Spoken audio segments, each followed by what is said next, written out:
আসসালামু আলাইকুম। সাথী কিচেনে আবারও হাজির হয়ে গেলাম নতুন একটি রেসিপি নিয়ে। খুবই কম সময়ে এবং খুবই কম উপকরণে আজকে আমি আপনাদের তৈরি করে দেখাবো একটা মজার নাস্তা, যেটা আপনারা বাচ্চার টিফিনে কিংবা বিকালে চায়ের সাথে চা হিসেবেও বানিয়ে নিতে পারেন। আমার আজকের রেসিপি পাউরুটির পাকোড়া। তো চলুন দেখে নেওয়া যাক আমার আজকের রেসিপি।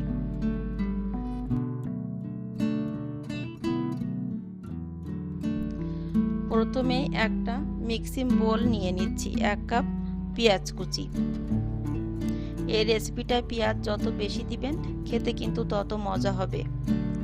দিচ্ছি হাফ চা চামচ মরিচের গুঁড়া, দিয়ে দিলাম হাফ চা চামচ হলুদের গুঁড়া, হাফ চা চামচ ধনিয়া গুঁড়া, দিচ্ছি হাফ চা চামচ গরম মশলার গুঁড়া, দিয়ে দিলাম 1/4 চা চামচ আস্ত জিরা, দিয়ে দিচ্ছি স্বাদ মতো কিছুটা লবণ, 1/4 চা চামচ কালো জিরা, দিচ্ছি হাফ চা চামচ আদা কুচি, 1 চা চামচ কাঁচামরিচ কুচি।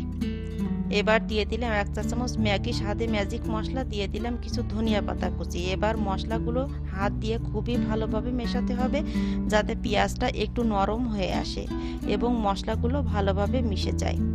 আর কাজটা কিন্তু আপনাকে হাত দিয়েই করতে হবে। আমার মেশানো হয়ে গিয়েছে। এবার এর মধ্যে দিয়ে দিব একটা ডিম ফেটিয়ে। ডিমটা ফেটিয়ে আমি মিশ্রণের ভিতরে দিয়ে দিলাম।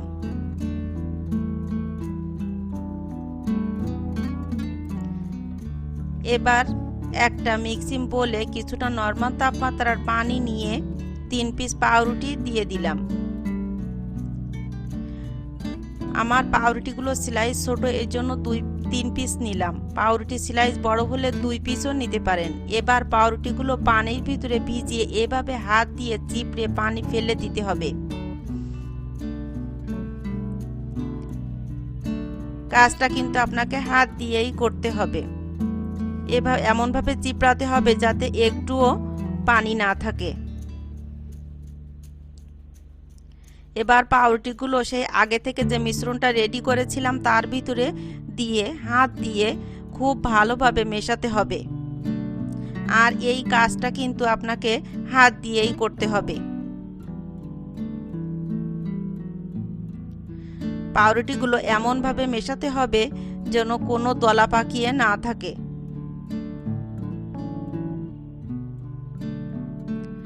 আমার মেশানো হয়ে গিয়েছে।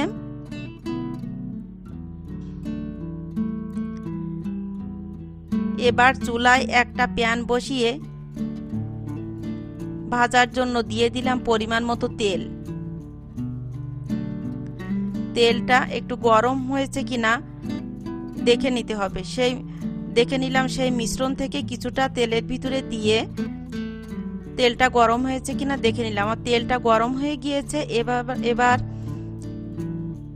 সেই মিশ্রণ থেকে এরকম দলা পাকিয়ে গোল করে তেলের ভিতরে ছাড়তে হবে। চুলার আঁচটা কিন্তু মিডিয়ামের থেকেও একটু বেশি থাকবে।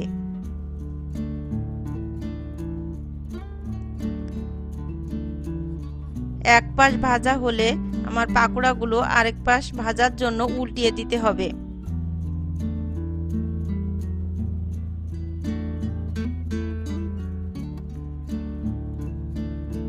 দেখুন এভাবে লাল করে ভেজে পাকোড়াগুলো উঠিয়ে নিতে হবে। খুবই কম সময়ে ঝামেলা ছাড়া ঘরে থাকা উপকরণে তৈরি হয়ে গেল আমার ব্রেড পাকোড়া। এটা খেতে কিন্তু অসম্ভব মজার হয়। প্লিজ আপনারা একবার হলেও ট্রাই করবেন, কথা দিচ্ছি নিরাশ হবেন না। আমার ভিডিওটা যদি আপনাদের ভালো লেগে থাকে তবে প্লিজ একটা লাইক দিবেন, চাইলে সুন্দর একটা কমেন্টও করতে পারেন। আর আপনি যদি আমার চ্যানেলে নতুন হয়ে থাকেন তবে প্লিজ চ্যানেলটিকে সাবস্ক্রাইব করবেন। আর আপনি যদি অলরেডি সে কাজটি করে থাকেন তবে আপনাকে অসংখ্য ধন্যবাদ। আজ এ পর্যন্তই। পরবর্তী রেসিপি দেখার আমন্ত্রণ রইল। আল্লাহ হাফেজ। আসসালামু আলাইকুম।